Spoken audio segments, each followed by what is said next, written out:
He found her at the Forbidden River. On the day no one was meant to go near the river. And from that moment, Prince Chike knew this misery woman would either destroy his destiny or rewrite it. In the great land of Umokoro Kingdom, there lived a young woman named Shimso, a quiet, humble, hard-working girl, yet a girl whom the world never understood. Shimso was an orphan. She had no father, no mother, no siblings. The only family she had left was her mother's sister, Auntie Chidima, and Auntie Chidima's only daughter, Oge. Shomans was 25 years old, while Oge was 23 years, and Auntie Chidima was 45 years old.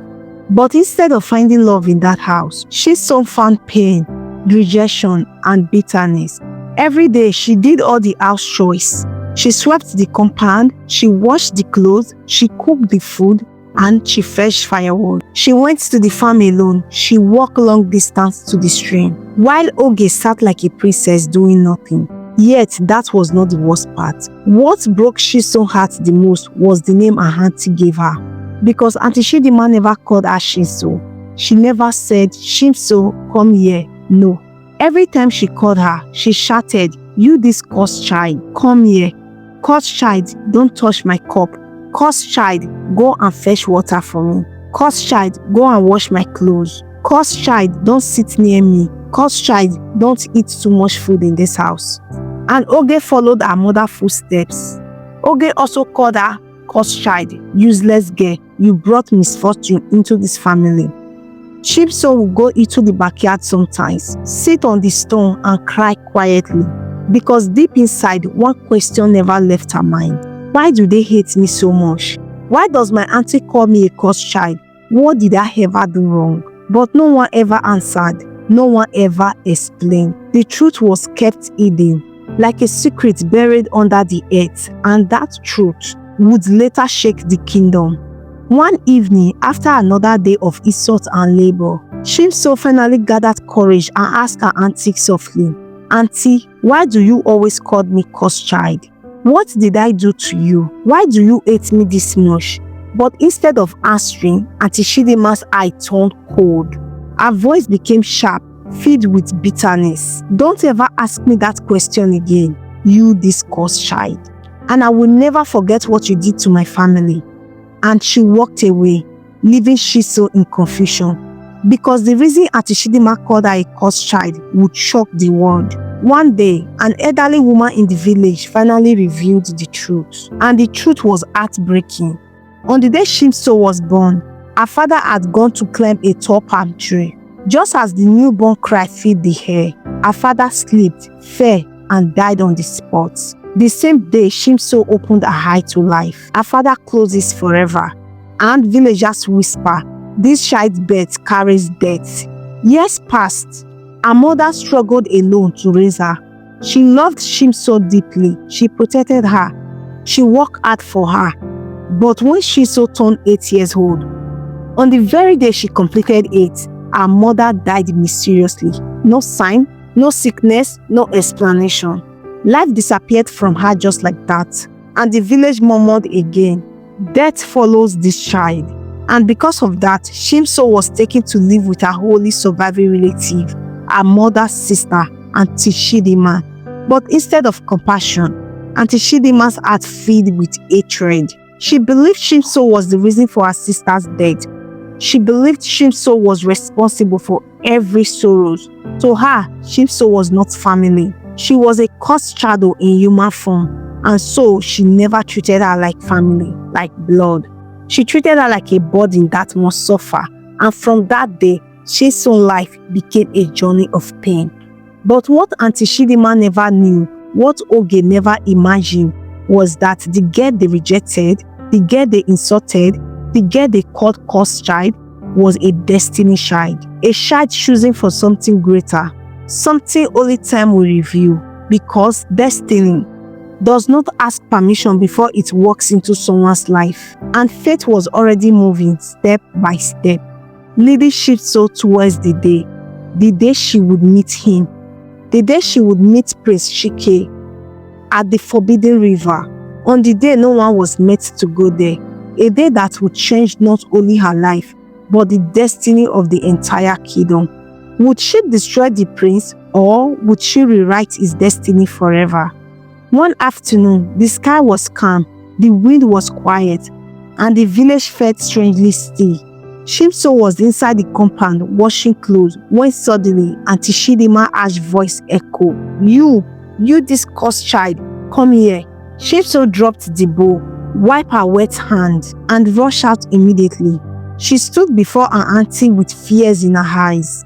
Auntie Chidima pointed at an empty clay pot on the floor. "Carry that pot, go to the stream. I need water in this house now." Shimso froze. Her heart began to beat fast because that day was a forbidden day, a scared day, a day when no man, no woman, no child was allowed to go to the stream. The elders had announced it. Only the royal family could approach the river. Anyone else risked punishment, risked disgrace, risked death. Shimso trembled.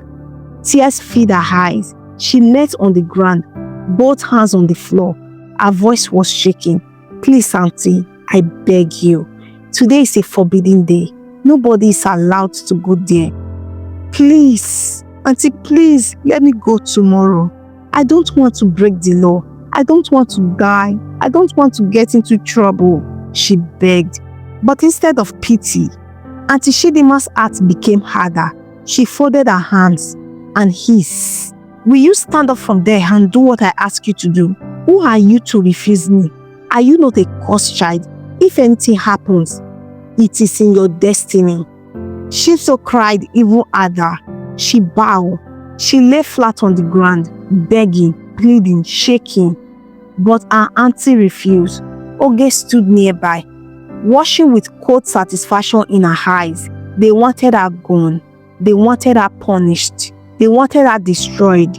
Because in their hearts, they believed the prince would arrest her or have her executed for disobeying the scared rule. And so, with no one to defend her, with no one to run to, with no one to protect her, Shimso lifted the clay pot, her hands trembling, her body weak. And slowly, painfully, she walked towards the forbidden stream. Her eyes dropped on the ground as she walked. No one could hear her cry. No one could feel her pain. She whispered to herself, "I am just an orphan. I have no right to say no. My life does not belong to me." The path felt longer than ever. The wind became cold. The birds went silent. Even the trees seemed to watch in silence. When she reached the stream, her legs felt weak. Her chest felt heavy. She knelt slowly, placed the clay pot beside the water, and there she saw something that would change her life forever. Her heart almost stopped. Her hands froze because standing across this water was Prince Chike, the son of the great king, the heir to the throne, the one no one was allowed to see at the river that day. Shimso gasped. Fear swallowed her completely. Her knees hit the ground. She bowed her head, shaking like a leaf in the wind. Her voice broke as she spoke. "My prince, please forgive me. I know I am not supposed to be here. I know today belongs only to the royal family, but my auntie sent me here. I am just a poor orphan. I have no voice. I have no right to say no. All my life, I have only learned how to say yes. Even when my heart is afraid." Tears poured down her eyes. Her voice was weak. Her spirit was broken. She expected punishment. She expected anger. She expected rejection. But instead, something unexpected happened. Prince Chike looked at her closely. He saw pain. He saw suffering. He saw endurance. He saw a woman who cried years of silent tears. And for the first time in his life, his heart softened in a way he could not explain. He turned to his royal guards and said gently, "Help her, carry that water for her, and escort her home safely." Shimso lifted her head slowly, shocked, confused. No one had ever defended her before. No one had ever shown her kindness. The guards left the pot, and they walked behind Prince Chike. as he led the way back to the village.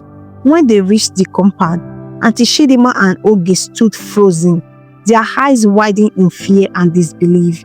Because instead of hearing that Chimso had been punished, instead of hearing guards dragging her into the prison, they saw the prince himself bringing her home, safe, protected, favored. Auntie Chidima started shaking. That was not what she planned. She never expected mercy. She never expected grace. She never expected that destiny would stand with Chimso instead of destroying her. Out of fear, she quickly knelt down before the prince. Her voice pretended to sound caring. "My prince, this girl is cursed. Misfortune follow her everywhere. No one should get close to her."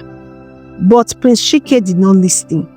He looked at Chimso again, and deep inside he knew this girl was not cursed. She was wounded by the world. He simply turned and walked away, leaving silence, leaving shocked, leaving destiny hanging in the air. And from that day, something changed, not only in Chiso's life, but in the heart of the prince, and in the fate of everyone around them. Because what happened at that forbidden river was only the beginning. The beginning, since the day at the forbidden river, Prince Chike could not forget Chimso, her tears, her humility, her quiet strength. Something in her spirit refused to leave his heart, so he began to visit her, quietly, secretly, gently. Not in the house, but by the river bank, where the wind spoke softly and silence carried unspoken emotions. Chimso would go there in the evenings, with fear in her heart, yet warmth in her soul, because for the first time in her life, someone saw her as human. They walked together, not about riches, not about power, but about life, dreams, fear, pain, and hope. And slowly, their hearts drew closer. But one evening, fate took a sharp turn. As Chiso stood beside the river, speaking with the prince, a shadow appeared behind them, a voice filled with bitterness thunder. "So this is where you sneak to, you this cursed child." Chiso frozen, fear gripped her. Auntie Chidima marched forward angrily. She bowed before the prince, pretending to respect him, while poison filled her heart. Her voice suddenly became sweet. "My prince, forgive this girl. She is nothing but a wandering orphan. She knows nothing about honor." Then she smiled deceitfully. "But my daughter, Oge, she is beautiful, well-trained, fit for royalty. If you desire a woman, choose Oge, not this cursed child." From that day, Oge began to dress like a princess. She wore beads. She changed her voice. She pretended to be gentle, loving, and humble, all to entice the prince, all to steal his heart. But the prince saw through their lies. He saw pride. He saw jealousy. He saw darkness in their intentions. And instead of being drawn to Oge, he was even more drawn to Chiso's kindness, humility, and purity of heart. Then came the day destiny had been waiting for. The evening sky turned gold. The breeze became calm. Chiso stood quietly by the river, her heart filled with fear and gratitude. And Prince Chike walked closer, his voice gentle, firm, emotional. He looked into her eyes and said softly, "Chimso, from the day I met you, something inside of me changed. I saw pain, yet I saw peace. I saw suffering, yet I saw strength. I saw a heart that deserved love more than anyone I have ever known." Her breath stopped, her hands trembled. He took a deep breath. "Chimso, I want you, not as a servant of my life, not as a commoner, but as my wife, as my queen." The world around her went silent. Her knees became weak. Her heart froze. Tears filled her eyes as she whispered, "No, no, my prince. I am a nobody. I am just a poor orphan, a slave, a commoner. I do not deserve you. Someone like me cannot become the wife of a prince. He bent down, lifted her gently from the ground, and held her hand. No, Shinso, you are not a nobody. To me, you are everything. You are my princess. You are my queen. I choose you, not because of status, but because of your heart. He put her into his arms. He promised her love, protection, joy, and a future filled with peace. And slowly, soft tears, Shinso nodded. She accepted, and their love story began. From that moment, Auntie Chidima's hatred grew harder. Oge's jealousy became like fire. Every little thing Shinso did became an excuse for insult, humiliation, and pain. They locked her in dark rooms, kept her hungry, beat her, mocked her, and worst of all, they spread lies to destroy her name. When the prince came to visit, Auntie Chidima pretended to cry. My prince, Shinso is deceiving you. She meets men at night. She is immoral. She is unfaithful. Go to the village and ask. Everyone knows her. Oge added first tears, but Prince Chike did not bend.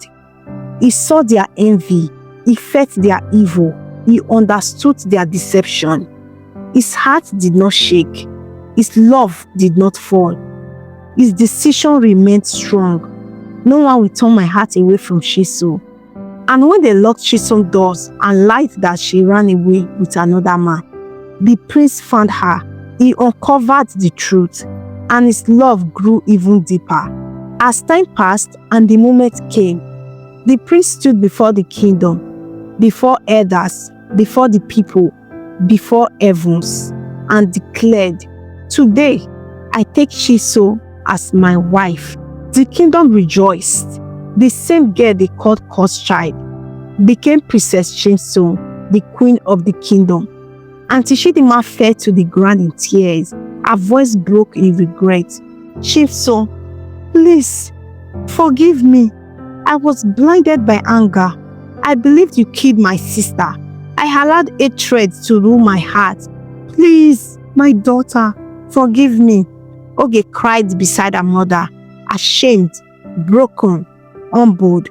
And Shinso, with tears in her eyes, chose to forgive instead of revenge. She lifted her auntie from the ground and said, "I forgive you. Let peace return. Let love live again." And from that day, her tears ended, her suffering ended, her pain ended. The orphan they once rejected became the woman the kingdom celebrated, became the queen, and she lived happily ever after. If you love this story, please do not forget to like, comment, subscribe to this YouTube channel, and turn on the notification bell below so that when I post, you'll be the first person to watch my amazing story. I am going to be seeing you in my next one. Bye for now.